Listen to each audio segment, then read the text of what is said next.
Donc l'Ouest chez nous, pour moi ça a été essentiellement la sortie du deuil. C'est-à-dire qu'à un moment donné, on a terminé notre deuil et donc on rentre dans le futur et on rentre dans bâtir le futur. Donc c'est cette continuité. Pour moi l'Ouest c'est quelque chose qui démarre maintenant et qui se terminera jusqu'à ce qu'on refasse une opération comme celle-là et qu'on se redéfinisse une nouvelle vision, etc. Donc c'est quelque chose qui se joue dans la continuité. Ce qui m'a paru aussi essentiel quand on l'a construit, c'est il faut que ça s'inclue dans ce que l'on fait déjà au quotidien. Donc pour une équipe de R&D qui est là pour développer des produits, si on arrive et on dit maintenant on a 4 ou 5 actions supplémentaires et il faut dégager du temps, il faut le mettre dans nos agendas, etc., etc. C'est pour moi une des meilleures façons, surtout de rien faire. Donc l'idée que l'on a eue quand on l'a fait, ça a été d'arriver à mettre ces actions dans le flux, c'est-à-dire ou une autre façon de faire le boulot que l'on fait tous les jours. Donc on a un certain nombre de projets et on a inscrit en dur nos actions dans nos projets. Voilà. Je vais prendre un exemple pour donner un peu de corps à ce que je dis. On a un de nos projets, c'est renouvellement d'une gamme. Au passage, c'est 4 à 5 ans de développement, c'est 50 personnes qui vont travailler, c'est 30 ou 40 millions d'euros d'investissement pour l'entreprise. Bon, c'est quelque chose d'assez gros.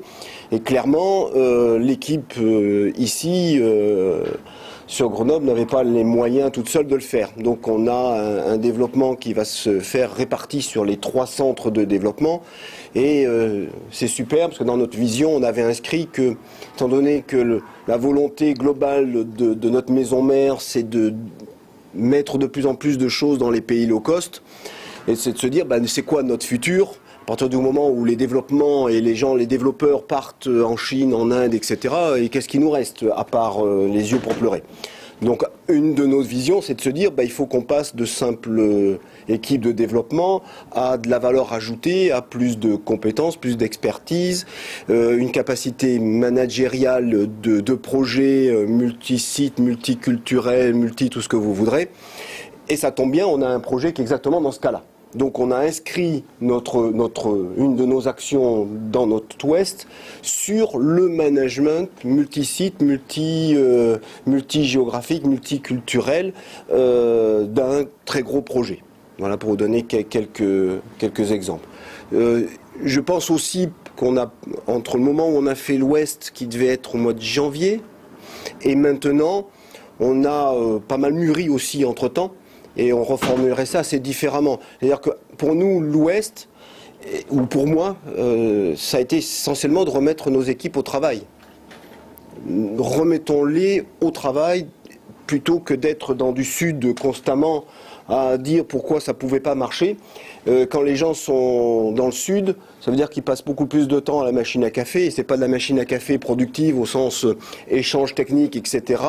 C'est de la machine plutôt à café négative sur pourquoi ça va pas. Donc c'était vraiment de remettre les gens au boulot.